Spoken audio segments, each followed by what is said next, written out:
semuanya, senang banget rasanya bisa nemenin teman-teman lagi di paparan visual kita kali ini. Gini, hari ini kita bakal ngebedah sebuah infografis yang super menarik. Kita mau jalan-jalan visual ke masa depan sebuah tempat, namanya Kampung Ciliwung. Bayangin, ada sebuah cetak biru atau master plan lah ya, yang dirancang buat nyulap kampung yang tadinya tenang jadi pusat pariwisata yang inovatif banget. Tapi tunggu dulu, ini bukan proyek wisata biasa loh. Kita lagi ngeliat konsep keren yang ngegabungin dua tren besar, yaitu pariwisata halal dan green tourism alias pariwisata hijau. Yuk kita lihat gimana sih potensi lokal yang luar biasa ini dipetakan lewat sebuah rencana yang ringan, cerdas, dan pastinya berkelanjutan. Coba deh teman-teman bayangin bentar. Pernah nggak sih kepikiran pengen liburan yang benar-benar sempurna? Maksudnya gini, liburan yang nggak cuma sekedar seneng-seneng, tapi juga bikin hati tenang. Terus yang paling penting nih, kalian tahu kalau liburan kalian di situ tuh bener-bener ngebantu ngerawat alam, bukan malah ngerusak. Asyik banget kan? Ini tuh ibarat liburan tanpa rasa bersalah. Kita bisa nyatu sama alam sekalian ngasih dampak positif buat warga lokalnya. Nah, konsep inilah yang sebenarnya jadi fondasi utama dari transformasi Kampung Ciliwung yang bakal kita bahas. Sekarang kenalan dulu yuk sama bintang utama kita, Kampung Ciliwung. Lokasinya ada di Kelurahan Cipageran, Kota Cimahi. Tempat ini tuh beneran kayak permata yang tersembunyi. Kalau ngomongin geografisnya, daerah ini dikelilingi perbukitan hijau, jadi hawanya adem banget. Terus kalau kalian main ke sana, identitas kampung ini kerasa banget, yaitu peternakan sapi perah. Hamparan bukit hijaunya nyatu sama aktivitas produksi susu segar. Tahu nggak sih, sapi-sapi yang dirawat di lingkungan adem dan bebas stres kayak gini tuh biasanya ngasilin susu yang jauh lebih enak loh. Jadi, Ciliwung ini ibarat kanvas kosong yang penuh sama potensi alam luar biasa. Tinggal nunggu dipoles aja jadi sesuatu yang jauh lebih keren. Nah, bagian yang paling menarik dari rencana pengembangan ini tuh pendekatan yang mereka pakai, yaitu wisata halal. Buat banyak orang awam, mungkin istilah wisata halal ini kedengarannya kayak, wah eksklusif nih, cuma buat kalangan tertentu.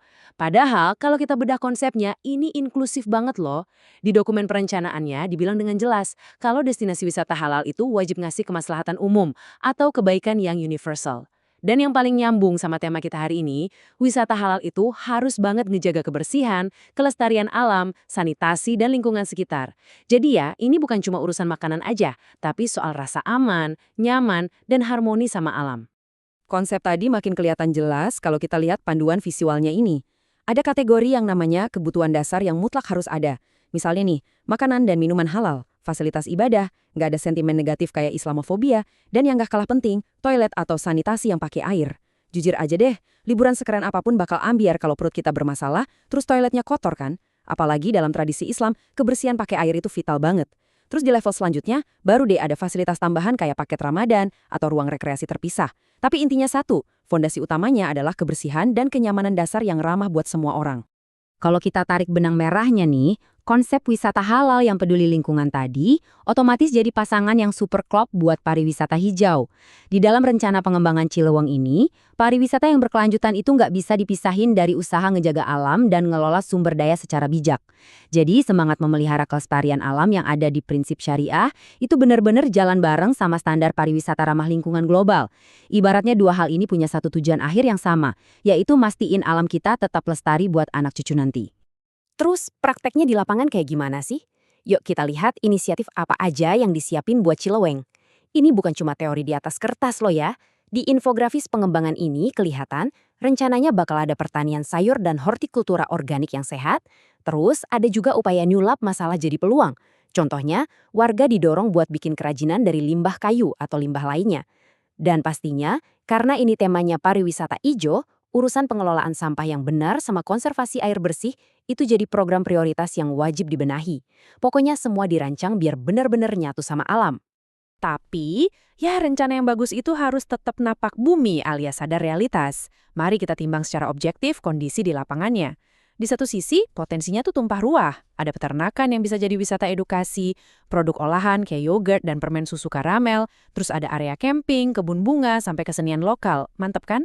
Tapi, di sisi lain, kita harus ngakuin kalau infrastrukturnya masih kurang. Akses air bersih di beberapa RT belum merata, apalagi pas musim kemarau. Pengelolaan sampahnya belum optimal, belum lagi fasilitas dasar kayak toilet umum dan area parkir yang masih terbatas. Nah, hambatan-hambatan inilah yang harus diberesin secara sistematis. Jadi pertanyaannya sekarang, gimana cara kita ngejembatanin jurang antara potensi yang luar biasa tadi sama realitas yang masih banyak kurangnya? Jawabannya ada di perancangan yang terstruktur, yaitu sebuah master plan atau rencana induk yang komprehensif. Master plan ini tuh bakal jadi semacam peta jalan. Tujuannya buat ngubah semua potensi mentah desa tadi biar bisa dikelola secara berkelanjutan, ngeberesin masalah infrastruktur, sekaligus nonjolin pesona ekowisata halal mereka. Dan disinilah bagian yang paling bikin gak sabar. Coba perhatiin rencana zonasi atau site plan kawasan wisata Cileweng di masa depan ini. Rapi dan hijau banget. Di zona utamanya, mereka ngerancang area camping yang dikelilingi pohon-pohon rindang, ada tempat bermain, flying fox, cafe, dan pastinya musola serta toilet yang bersih. Terus kalau kita geser ke zona penunjang, ada hamparan kebun bunga, kebun palawija, dan yang paling seru, peternakan edukatif. Nanti anak-anak bisa belajar merasa susu sapi langsung di situ. Desain ini benar-benar mastiin keseimbangan antara tempat rekreasi buatan sama pelestarian ruang terbuka hijaunya. Menginspirasi banget kan? Tentu aja, gambar site plan secantik itu nggak bakal jadi kenyataan kalau nggak ada aksi nyata. Dari hasil analisis bareng para ahli, ada 4 langkah prioritas buat mewujudkannya. Dan coba perhatiin urutannya ya, ini penting banget. Nggak kayak proyek pada umumnya yang langsung bangun gedung mewah terus ujungnya malah terbengkalai, di sini nomor 1 justru pemberdayaan sumber daya manusia alias SDM-nya dulu. Caranya lewat pembentukan kelompok sadar wisata. Kalau warganya udah siap dan solid, baru deh masuk langkah kedua, yaitu ngebangun infrastruktur kayak jalan dan sanitasi. Terus langkah ketiga, promosi dan branding besar-besaran. Dan terakhir, mastiin lingkungan dikelola pakai prinsip berkelanjutan. Urutan prioritas barusan itu sebenarnya ngebawa kita ke inti dari seluruh proyek ini, yaitu pariwisata berbasis masyarakat. Ingat ya, konsepnya bukan ngedatangin investor raksasa dari luar buat nyaplok tanah desa. Justru kebalikannya, ini adalah pariwisata dari warga, oleh warga, dan pastinya untuk warga. Masyarakat lokal di sini bukan sekedar penonton di kampung halamannya sendiri. Mereka itu aktor utamanya, manajernya, sekaligus orang-orang yang bakal ngerasain langsung manfaat ekonomi dari majunya ekowisata ini. Komitmen buat ngeberdayain warga ini kelihatan banget pas acara diskusi kelompok terfokus di desa tersebut. Proses bikin master plan ini benar-benar ngelibatin masyarakat secara langsung. Keren banget loh ngelihat siapa aja yang kumpul. Ada anak-anak muda dari Karang Taruna, peternak sapi, petani sayur, pengrajin, tukang susu, sampai ibu-ibu rumah tangga. Mereka semua duduk bareng akademisi dan pemerintah daerah. Mereka ngobrol, debat sehat, nyampein aspirasi, dan bareng-bareng ngerancang masa depan kampungnya. Jujur, inilah bentuk asli dari pembangunan yang inklusif dan berkelanjutan. Dari hasil ngobrol-ngobrol panjang itu, dapatlah satu kesimpulan yang kuat banget. Katanya, masyarakat sangat antusias dan mendukung penuh pengembangan Cileweng sebagai kampung wisata tematik berbasis edukasi, alam, dan budaya. Kutipan ini jadi bukti nyata loh, kalau visi pariwisata hijau ini tuh bukan paksaan dari luar, atau cuma maunya pemerintah aja. Konsep ini benar-benar lahir dan tumbuh dari keinginan warga lokalnya sendiri. Dan antusiasme murni kayak gini nih, yang bakal jadi bensin paling ampuh buat nyuksesin perubahan besar di Cileweng. Nah, kita udah ngeliat ya, gimana potensi lokal sama niat baik warga, kalau digabungin sama konsep pariwisata halal dan hijau, bisa ngasilin sebuah rencana yang luar biasa keren buat Cileweng.